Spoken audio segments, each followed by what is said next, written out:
You're watching Pittsburgh Steelers Talk. I am Tom Downey. Some good news to report before we get into our trade mailbag today.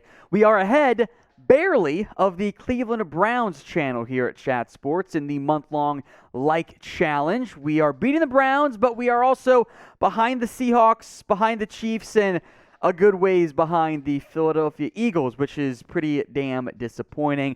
Let's keep the positive momentum going. The winning channel gets a bonus, so I would like that bonus. Producer Jeremy wants that bonus, so help us out. Like the video right now.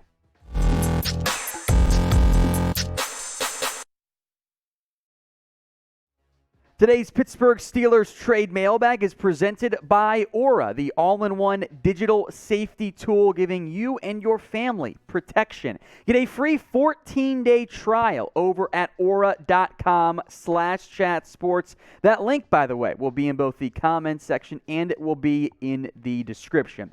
As we do on these trade mailbags, we discuss/answer your trade ideas.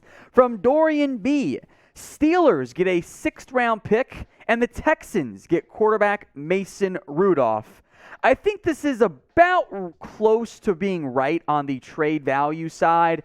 I don't think Rudolph has a ton of value with his contract not being a rookie deal anymore, and the fact that he's just not that good, to be blunt. But I think he can be a backup, and there are teams out there who could use a better backup QB. Maybe Houston counts in that category. Some other teams that I think you could throw in the conversation in terms of backup quarterbacks. Obviously, Houston is going to start Davis Mills. Maybe they don't love Kyle Allen that much, and he is better than Kevin Hogan, who's terrible at football. The Jags behind Trevor Lawrence. Denver has Brett Rippon as their backup quarterback. The Bears have Trevor Siemian. I think Rudolph's better than all these guys. The Lions have David Blough or David Blau, but it's funny to pronounce it as Blow because it's funny. Minnesota has Sean Mannion. He's not very good. And the Rams have, I think we can call him Rams legend, John Wolford, who's also, again, not that great. I think the contract's a big issue. You're getting average-ish backup quarterback play. Teams don't want to pay big money for that. They don't want to pay money at all for it. That's why they go cheap, because if their starter goes down, their season's kind of cooked as it is. So there are 3 options in the end with Mason Rudolph, and every time we do a mailbag, there's always questions about Mason Rudolph. So what do you think ends up happening with the former Oklahoma State product? Your 3 options: T for trade, C for cut, S for he stays with the Steelers. This is the pinned comment on today's video. So if the ad break happens to come here on YouTube, I want you guys to take advantage of it. Head down to the pinned comment and type T, C, or S. Eric Straube next up here. A unique idea. Steelers get Michael Brockers and a 5th-round pick. The Lions get Mason Rudolph, Devin Bush, and a 4th-round pick. Now, these are 2024, by the way. So from a draft pick perspective, typically counts as 1 less. So you're really almost doing Rudolph and Devin Bush for Michael Brockers. Lions do need linebacker help. They've had a pretty rough go of that position over the years. Brockers would be your Stephon Tuitt replacement. And I actually don't hate this idea. I don't think Brockers would be that expensive from a contract. He's a little bit pricey, nothing too terrible. Trade value-wise, Devin Bush and Mason Rudolph, I know there are some of you out there who don't love him anymore, Bush at least. Not great production the past couple years for Brockers. That's okay. His job in Pittsburgh and what it's been in the past couple years is not to be this crazy sack-producing machine, tackle for loss monster. It's designed more to be a role player, a rotational piece who plays a good amount of snaps and does the dirty work for you. Cam Hayward, TJ Watt, Alex Highsmith, those guys are going to be your sack getters. Could Michael Brockers be an upgrade over Chris Wormley? Yes. Could he be an upgrade over Tyson Alualu? A little bit different role, but sure. I think he'd be a great mentor. Not that, Cam Hayward isn't one, but another good veteran presence to help DeMarvin Leal continue to grow. Maybe makes a bigger impact in year 1, the A&M product. Brockers is not a star player, but he can be a good depth piece, a good rotational piece, and do the dirty work that you desperately need to have in terms of your 3-4 front. So I think it's a pretty decent trade package there from Eric when it's all said and done. Now, today's show is powered by Aura. They offer financial fraud protection, identity theft protection, and online and device security for you and up to 5 members of your family. Get it today, the free trial at aura.com/chatsports. Identity theft happens more and more frequently as we spend more and more time online and we use the same passwords because, come on, we're not going to remember 8 passwords, right?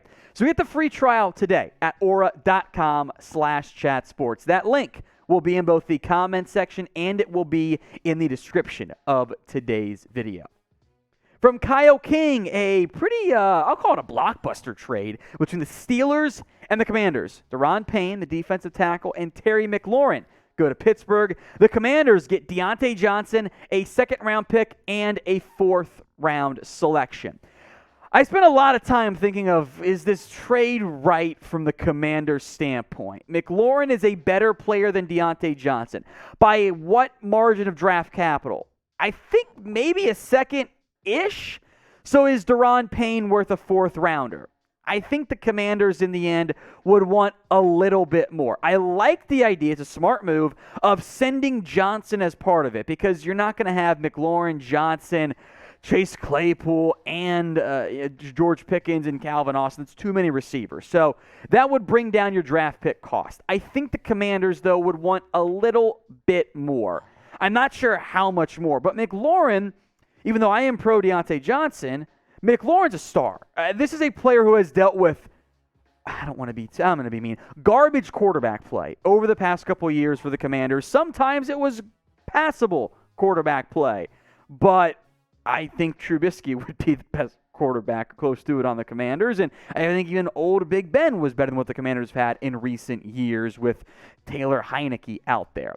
So yes, Diontae Johnson's 2021 campaign from a yards perspective is better than what McLaurin has done in his NFL career, but I don't think you'd find even that many Steelers fans who think Johnson is a better player right now than Scary Terry. Now, you got to throw big money at both of those guys, which is a potential problem, and maybe why it could make more sense to focus on a Johnson-McLaurin swap since you're going to throw $25 million at Terry McLaurin, and then Daron Payne wants big-time money. It might be a little bit too much right now for this Steelers team.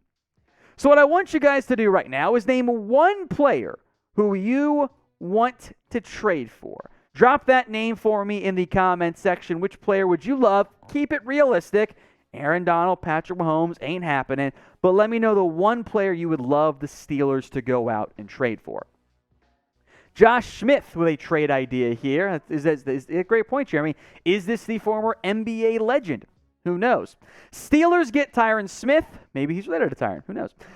Cowboys get a third and a fifth-round pick back.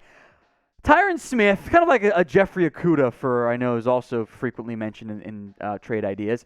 Tricky trade candidate is the way I describe him because the Cowboys are not going to give up their potential future Hall of Fame left tackle unless something is wrong, right? Like you don't move on from a player of Smith's caliber when you are a contender unless you don't think he can stay healthy. And if you don't think he can stay healthy, well, then why would Pittsburgh want him? That's a lot of draft capital to go up for a player who we all know is going to miss time. The reality of the situation for Tyron Smith is he is not going to play all 16 or all 17 games. He is going to miss games. He's missed games every single year the past 6 years. Missed a bunch last year, all but 2 in 2020, 3 games each the previous 4 years. So the medical's a big red flag at his age and in terms of his lifespan in the NFL. He's been playing since he was 21 years old in the NFL. That's a big problem, and it's what makes him in the end so tricky. Now, if you want more Steelers news and rumors and trade mailbag, etc., you've come to the right spot. If you haven't already, hit that big red button and subscribe for more Steelers videos every single day right here on Steelers Talk. From Clint Locke, hey, it rhymed. Steelers get Myles Gaskin. The Dolphins get a 2023 7th-round pick. I do think Gaskin will be available this year from Miami if everyone's healthy, probably closer to roster cutdown time. Gaskin is not an elite player. He did get a pretty decent volume, 3.6 yards career behind, admittedly, a pretty, I'll use the word porous, since I used the word garbage once already, offensive line in Miami. But the Dolphins are like, we got to get Chase Edmonds and Sonny Michel and Raheem Mostert, and that leaves maybe one spot for Gaskin, Salvon Ahmed, and Gerard Dokes, and rookie UDFA Zaquandre White. So, yeah, there's a very good chance that Gaskin is available via trade, and I think the difference between Gaskin and Ahmed's not that much from Miami's perspective. It would make sense to explore a trade. And Gaskin's third down value, which he's always had in the NFL, despite maybe not great average catch numbers, is important specifically to Pittsburgh. Because even though Najee Harris can absolutely be a third down player, you still need to find ways to not have him be on the field for 80+% of your snaps. That's too much for a running back in the modern day NFL. I think Gaskin's better than Benny Snell, better than Anthony McFarland, so that's a good name to target in a potential trade. If you guys made it to the end of the video, first off, thank you all so much. Let me give a chance to thank you guys by typing in "Here we go" so we can know who the real ones are who watch the entirety of our Pittsburgh Steelers Talk vids.